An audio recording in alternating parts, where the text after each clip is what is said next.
Saudara-saudara kekasih di dalam Tuhan Yesus, puji dan syukur kepada Tuhan, kita dapat bertemu lagi di dalam acara Renungan Harian GP Kris Pangkal Pinang. Sebelum kita bersama-sama merenungkan firman Tuhan ini, mari kita berdoa, mohon pertolongan Tuhan.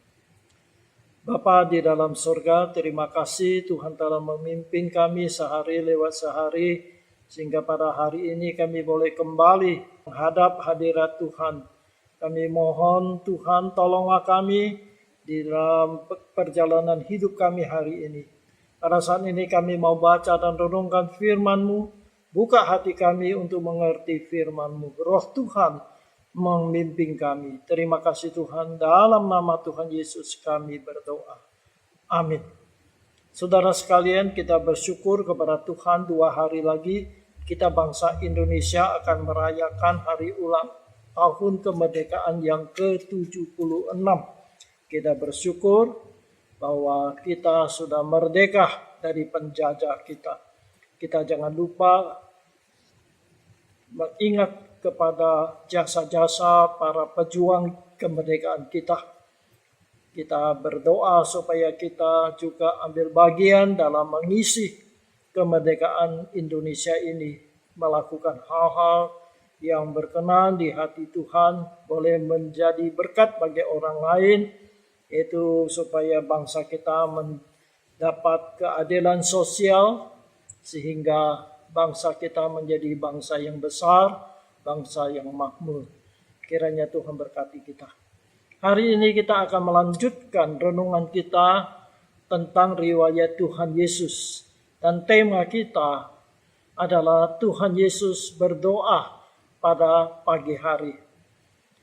Nas Alkitab yang akan kita baca tercatat di Markus pasal 1 ayat 35 sampai 38. Markus pasal 1 35 sampai 38. Demikian firman Tuhan.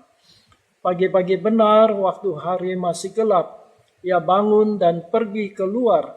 Ia pergi ke tempat yang sunyi dan berdoa di sana. Tetapi Simon dan kawan-kawannya menyusul dia. Waktu menemukan dia, mereka berkata, "Semua orang mencari engkau." Jawabnya, "Marilah kita pergi ke tempat lain, ke kota-kota yang berdekatan, supaya di sana juga aku memberitakan Injil, karena untuk itu aku telah datang." Amin. Demikianlah pembacaan. Dari catatan yang singkat ini, ada beberapa pelajaran yang penting untuk kita. Antara lain yang pertama, Tuhan Yesus berdoa. Tapi saudara sekalian, doa Tuhan Yesus bukanlah seperti doa kita memohon sesuatu atau mohon pertolongan dari Tuhan. Yesus adalah Tuhan yang Maha Kuasa. Dia tidak perlu pertolongan, bantuan dari siapapun juga. Tetapi doa Tuhan Yesus adalah doa persekutuan dengan Allah Bapaknya yang ada di sorga. Kita tahu bahwa Tuhan yang kita sembah adalah Tuhan yang Tritunggal, yaitu Allah Bapa, Tuhan Yesus, dan Roh Kudus. Nah, ketika Tuhan Yesus datang ke dunia, dia menjadi manusia untuk menjadi juru selamat bagi kita. Oleh sebab itu, ketika dia ada dalam dunia, dia selalu menjalin hubungan yang intim dengan Allah Bapaknya yang ada di surga.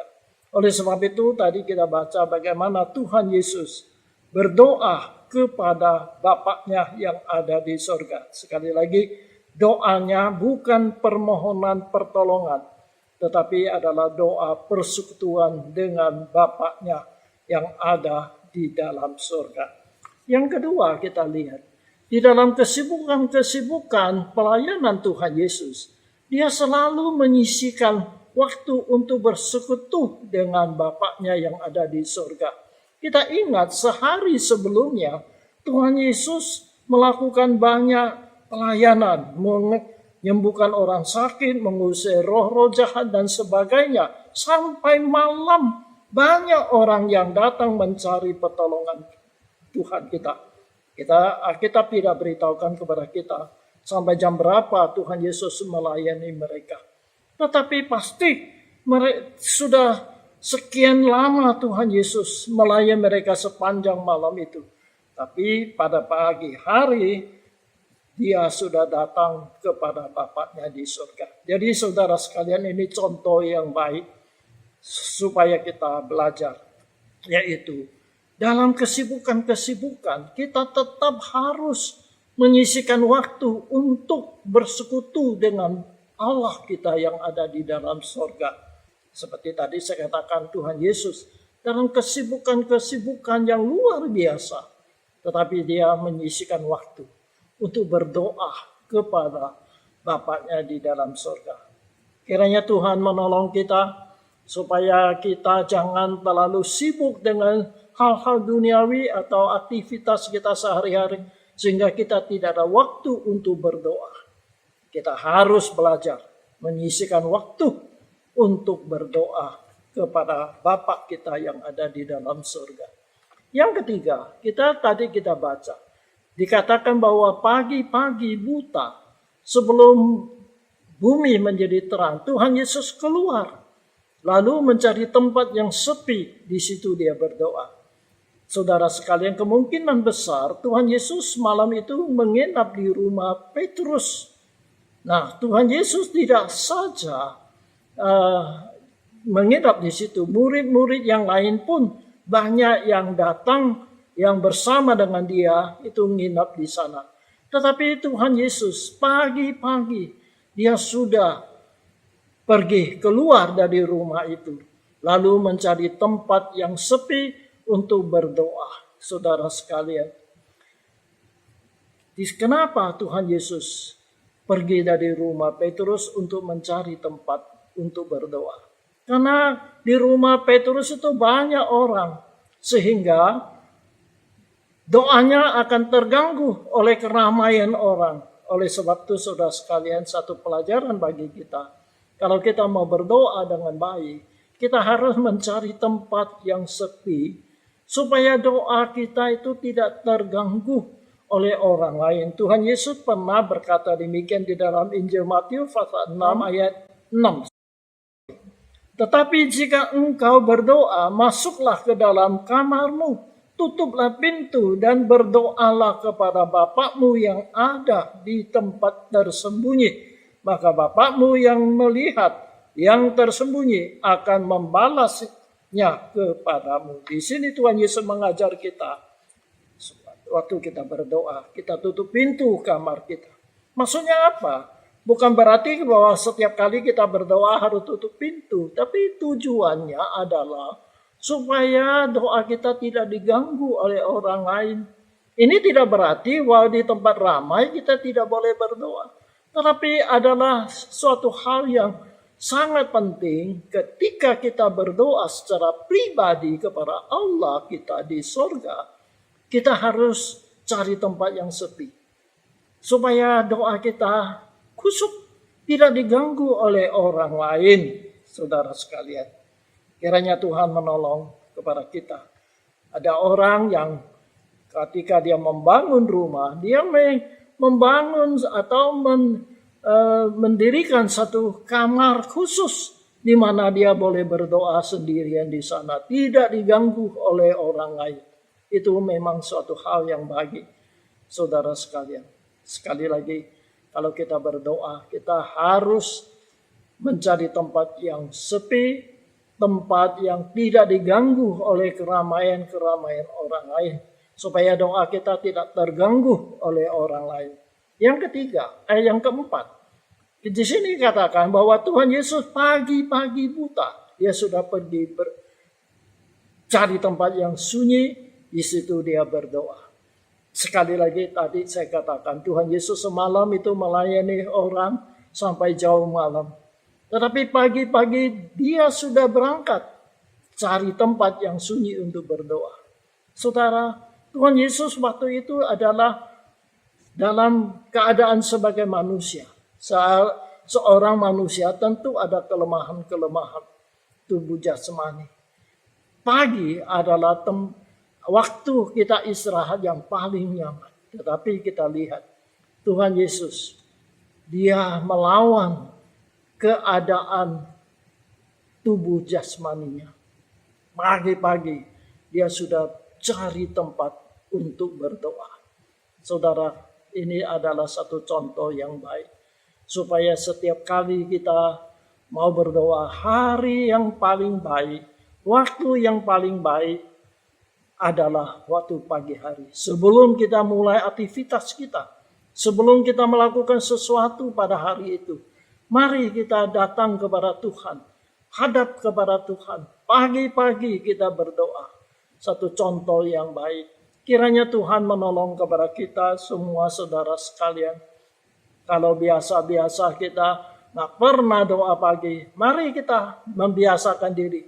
Sebelum kita melakukan aktivitas yang lain, kita mencari tempat yang sunyi. Pada waktu pagi kita berdoa secara pribadi kita kepada Tuhan. Saudara sekalian, kiranya Tuhan menolong kepada kita. Yang kelima, setelah hari siang, Petrus dan kawan-kawannya itu mencari Tuhan Yesus. Mereka sudah tahu bahwa kebiasaan Tuhan Yesus pagi-pagi itu pergi berdoa. Nah, ketika mereka melihat di rumah mereka itu tidak ada Tuhan Yesus, mereka tahu bahwa Yesus pergi ke tempat yang sunyi untuk berdoa. Maka Petrus dan kawan-kawan mencari Tuhan Yesus dan memberitahukan bahwa banyak orang datang mencari Yesus. Tetapi Yesus berkata apa? Saya harus pergi ke tempat yang lain juga. Saudara sekalian, di sini kita lihat Tuhan Yesus tidak mau hanya melayani di Kapernaum saja. Kota lain juga membutuhkan berita Injil keselamatan. Oleh sebab itu Tuhan Yesus menolak kembali ke Kapernaum, tetapi dia melanjutkan perjalanannya, pelayanan tempat lain. Alkitab memberitahukan kepada kita, dia pergi ke seluruh provinsi Galilea untuk memberitakan Injil keselamatan. Kita tahu orang Romawi atau pemerintah Romawi membagi tanah Palestina itu menjadi 3 bagian atau 3 provinsi, yaitu Galilea di bagian utara. Di tengah adalah provinsi Samaria, yang di selatan adalah provinsi Yudea. Nah, Tuhan Yesus dikatakan dia keliling di Galilea untuk memberitakan Injil. Galilea, kota itu, tanah itu diperkirakan ada kurang lebih 200 kota dan desa-desa. Ya. Panjangnya daerahnya itu Galilea itu 96 kilometer. Lebarnya 48 km. Nah, Tuhan Yesus ada di sana untuk memberitakan Injil. Saudara sekalian, Injil bukan hanya untuk satu kelompok orang saja, tapi untuk semua orang. Oleh sebab itu Tuhan Yesus berangkat dari Kapernaum pergi ke tempat lain. Saudara, inilah yang kita belajar dari Tuhan Yesus kita. Dia adalah Anak Allah yang Maha Kuasa. Tetapi dia selalu menyisihkan waktu untuk berdoa dengan Bapa-Nya yang ada di dalam surga. Kalau Tuhan Yesus saja mau berdoa, apalagi saudara dan saya, manusia-manusia yang lemah. Lebih-lebih kita harus menjalin hubungan dengan Allah kita melalui doa. Apalagi pada zaman virus COVID ini, saudara, kita tidak dapat lagi beribadah seperti dulu, ya ramai-ramai. Tetapi justru ini kesempatan supaya kita membangun satu relasi secara pribadi kita dengan Allah kita di surga. Setiap hari, bukan hanya seminggu sekali, tetapi setiap hari, mari kita membangun satu doa yang intim dengan Bapa kita di surga. Setiap hari, pagi-pagi, kita biasakan bertemu dengan Tuhan. Kita menyerahkan seluruh kehidupan kita hari itu kepada Tuhan. Saya yakin Tuhan akan memberkati kita. Menyerahkan seluruh kehidupan kita pada pagi-pagi kita menghadap hadirat Tuhan. Kiranya Tuhan menolong kepada kita supaya kita sungguh-sungguh mempunyai suatu kehidupan doa yang baik, yang rajin bersekutu dengan Tuhan. Kiranya Tuhan menolong kita. Amin. Mari kita berdoa. Bapa kami yang ada di dalam surga, terima kasih hari ini kami baca bagaimana Tuhan Yesus ketika ada di dunia ini, Dia memberi contoh yang baik bagi kami berdoa selalu kepada Tuhan yang Allah yang ada di dalam surga. Pagi-pagi buta, sebelum aktivitas yang lain, Dia sudah bangun pergi tempat yang sunyi. Di sana Dia berdoa kepada Bapa yang ada di dalam surga. Tolong kami Tuhan supaya kami juga belajar demikian.